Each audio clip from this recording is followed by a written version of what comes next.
kuasanya. Bahkan dalam pengakuan iman seringkali kita sebutkan bahwa Tuhan Yesus duduk di sebelah kanan Allah Bapa. Itu artinya Tuhan Yesus itu berkuasa sebagai Raja segala raja. Itulah pada saat ini kita diingatkan bahwa hari ini adalah sesuai tahun gerejawi, itu adalah puncak dari pelayanan-pelayanan karya Tuhan Yesus, mengingatkan kita bahwa Tuhan Yesus adalah Raja segala raja. Mengapa hari ini adalah puncak dari pelayanan Tuhan Yesus?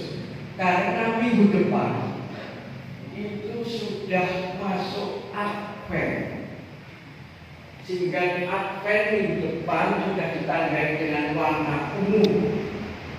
Jadi stolanya ungu dan taplak-taplak warna ungu itu tanggal 7 November, itu namanya Advent pertama. Masa Advent mengingatkan apa?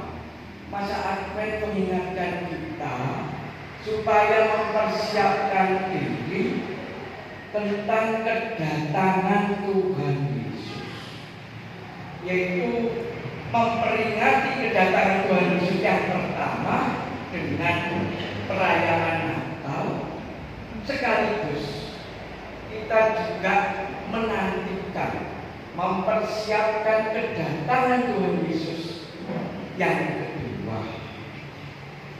Yang kedua itu artinya ya, ketika kita meninggal dunia.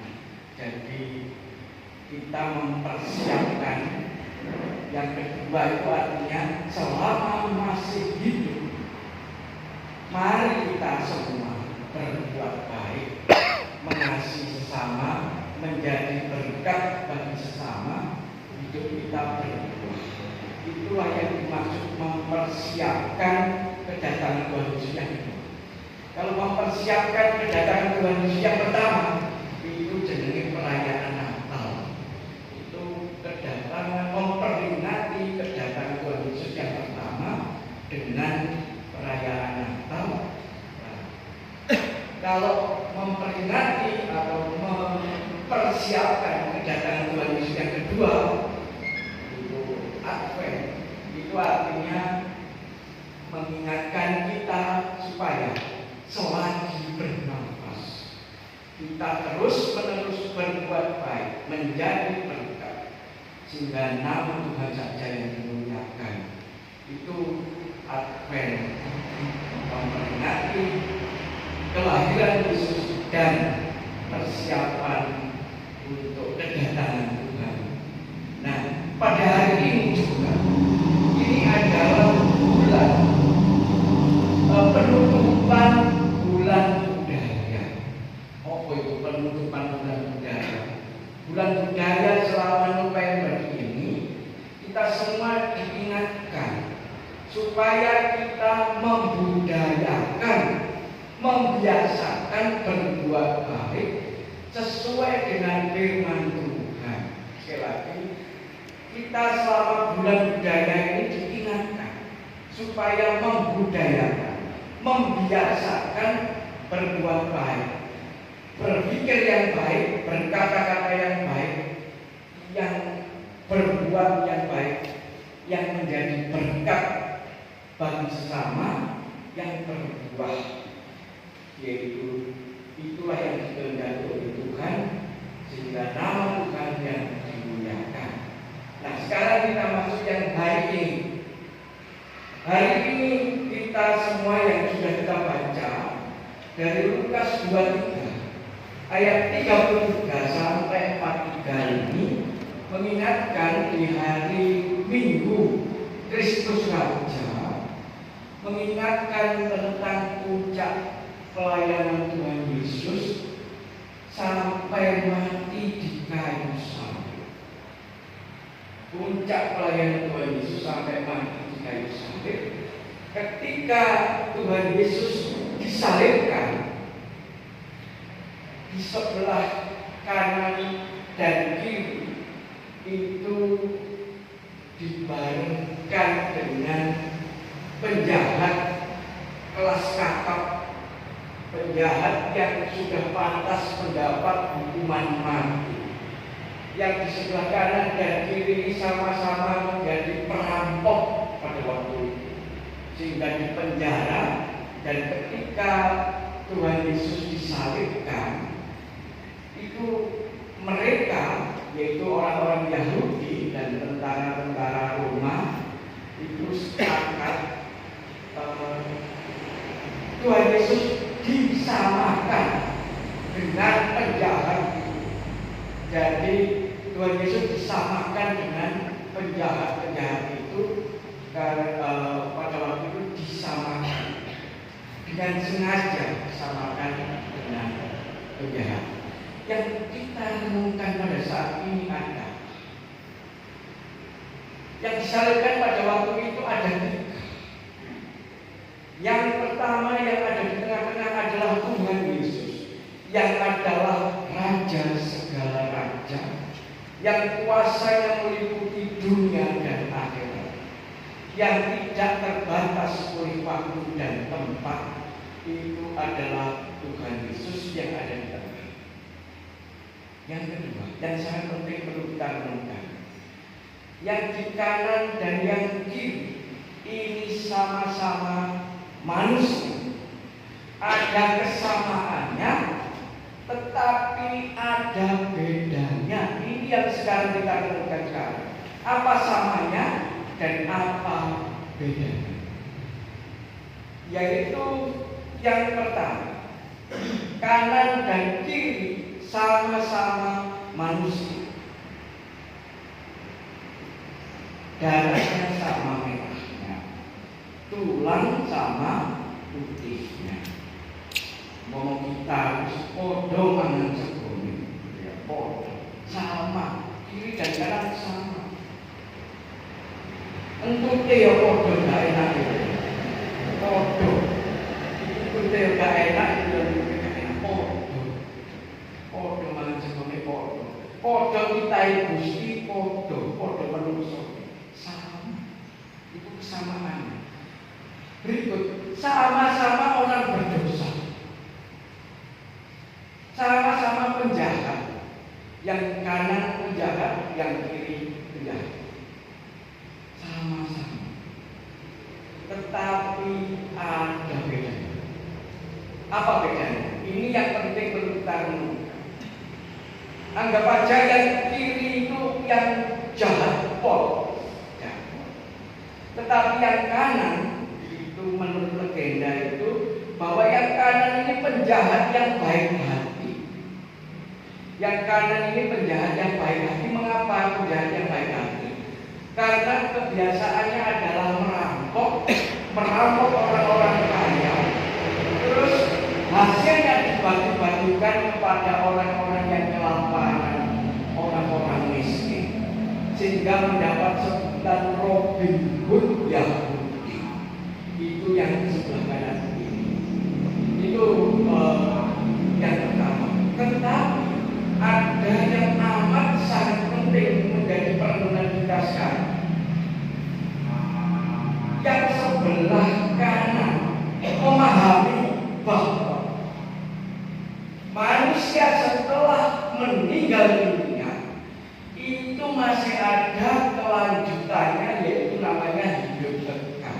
Ini percaya yang sebelah kanan ini. Percaya dengan hidup yang kekal. Jadi percaya bahwa manusia tidak bisa mati, bisanya cuma meninggal dunia. Ini. Tapi yang sebelah kiri ini, angannya, pikirannya, manusia itu urip ya mek pisan di dunia tok. Mati titik, dipendem selesai. Enggak ada kehidupan setelah kehidupan di dunia. Itu yang sebelah sini. Itu yang penting sekarang kita renungkan. Sekali lagi, ini perbedaan yang pokok.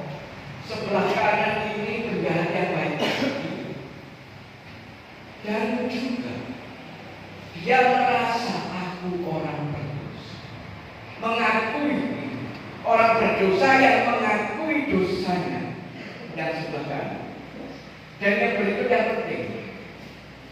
Yang sebelah kanan ini orang yang jahat, yang baik hati, yang mengakui dosanya, yang merasa aku pantas dihukum terus, merasa pantas.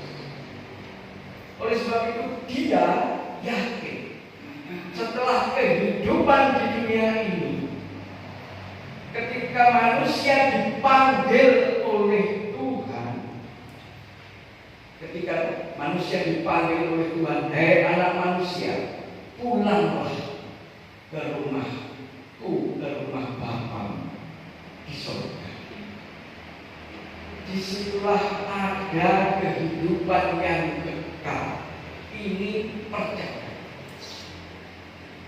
Tetapi yang di sini nggak percaya, mosok kalau urip kok wong mati urip maneh, nggak percaya. Nggak ada kehidupan setelah kematian, itu nggak ada menurut. Oleh sebab itu kalau kita baca tadi sangat jelas. Ketika yang sebelah kiri yang jahat-jahat Paul ini mengatakan kepada Tuhan Yesus, "Hei engkau, katanya engkau anak Allah, katanya Mesias, selamatkanlah dirimu dan kami."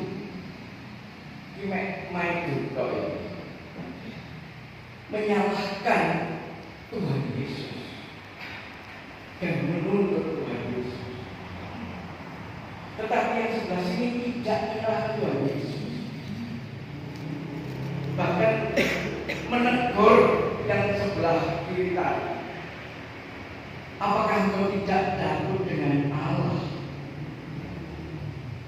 Kalau kita sudah sepantasnya dihukum sesuai dengan perbuatan kita, tetapi Yesus tidak bersalah, tidak berdosa. Kemudian yang sebelah kanan ini mengatakan, yang terkenal Robin, "Ya Yesus, ingatlah aku ketika engkau telah sebagai raja. Ingatlah aku." Ayat yang terakhir 43 tadi.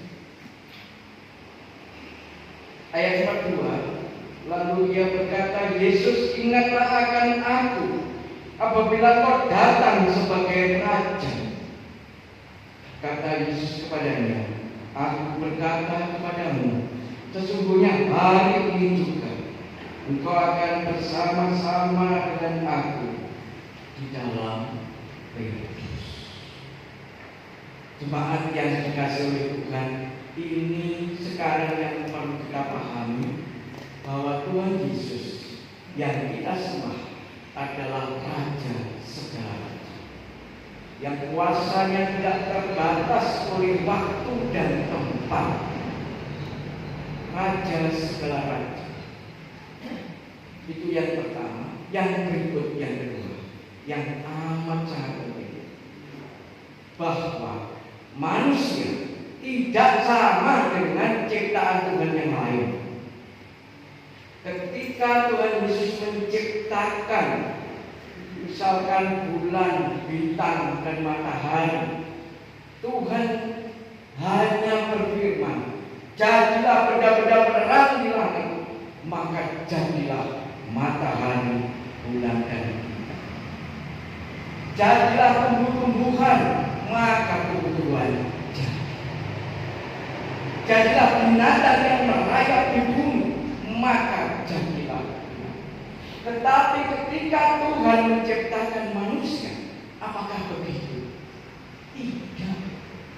Apakah Tuhan mengatakan jadilah manusia, maka manusia jadi? Tidak. Bagaimana cara menciptakan? Tuhan mengambil tanah, membentuk menjadi manusia. Setelah terbentuk, Tuhan mengambil tanah itu dan membentuknya. Setelah terbentuk, ini beda. Tuhan memberikan roh Tuhan memberi jiwa, Tuhan memberikan nyawa. Sehingga yang asalnya dari tanah kembali kepada tanah, yang asalnya dari Tuhan kembali kepada Tuhan. Inilah yang gak bisa mati. Yang asalnya dari tanah, jiwit loro ini asalnya dari tanah. Kita makan nasi dari beras kok padi dari tanah. Kita minum susu dari sapi dari rumput dari tanah. Seluruhnya ini memang dari tanah dan kembali kepada tanah. Tapi manusia tidak cukup dari tanah kembali kepada tanah, tapi asalnya dari Tuhan kembali kepada Tuhan. Itulah yang hidup. Sehingga memang tidak ada istilah kucingku ditimbali Gusti ora ono. Sing ditimbali Gusti mek manungsa. Gak ono pitikku ditimbali Gusti ora ono. Tidak ada. Yang ada itu manusia yang ditimbali Tuhan. Dipanggil Tuhan itu hanya manusia. Tidak mati tapi pindah, mutasi dari dunia ini ke dunia yang lain, ke akhirat sebelah surga atau sebelah neraka sembuh atau jadi sial. Itu yang perlu kita renungkan pada saat ini. Sehingga kesimpulannya di hari Minggu Kristus Raja ini, yang pertama kita harus tetap yakin bahwa Tuhan yang kita sembah adalah Tuhan Yesus, Raja segala raja, yang kuasa melampaui segala akal, baik di dunia ini maupun di akhirat. Dan yang kedua, mari kita semua sebagai manusia ini kita mengakui dosa kita. Sebab dosa itu adalah penghalang antara kita dengan Tuhan. Apa orang tulisan kalau kita baca Yesaya 59 ayat 1 sampai 2, Yesaya 59 dikatakan bahwa yang menjadi penghalang antara kamu dan Tuhan adalah dosamu. Jelas. Oleh sebab itu mari kita akui dosa kita. Sebab kadang-kadang manusia itu sedang berdosa tapi tak terus, sedang menyakiti hati sesamanya tapi tak terus. Oleh sebab itu marilah menjadi pola hidup kita. Di dalam doa kita ada 4. Yang pertama, mengucap syukur kalau kita berdoa karena Tuhan sudah memberkati kita. Yang kedua, kita mohon pengampunan kepada Tuhan atas segala dosa kita, karena dosa kita penghalang antara kita dan Tuhan. Yang ketiga, permintaan kita apa kepada Tuhan. Dan yang terakhir, yang keempat juga penting, kiranya kehendak-Mu Tuhan yang terjadi, karena keputusan Tuhan pasti yang terbaik, karya Tuhan yang terbaik. Oleh sebab itu dalam doa katakan yang terakhir, kiranya kehendak Tuhan yang terjadi. Dan sekarang marilah kita yakin dan percaya, setelah kehidupan di dunia ini masih ada kelanjutan kehidupan. Setelah kematian di dunia masih ada hidup yang kekal. Oleh sebab itu supaya kita bersama-sama dengan Tuhan ke dalam Firdaus, ke dalam kerajaan surga, maka selama kita masih bernafas, marilah kita membudayakan berpikir yang baik, berkata-kata dan berbuat yang baik sesuai dengan firman Tuhan, yaitu menjadi berkat dengan pola hidup can I help you. Apa itu can I help you? Seperti yang saya menolongmu. Aku datang bukan untuk dilayani, tetapi melayani. Apa yang harus aku lakukan untuk menolongmu? Apa yang harus aku lakukan untuk membahagiakanmu? Itulah pola hidup yang diajarkan oleh Tuhan Yesus. Sehingga nama Tuhan yang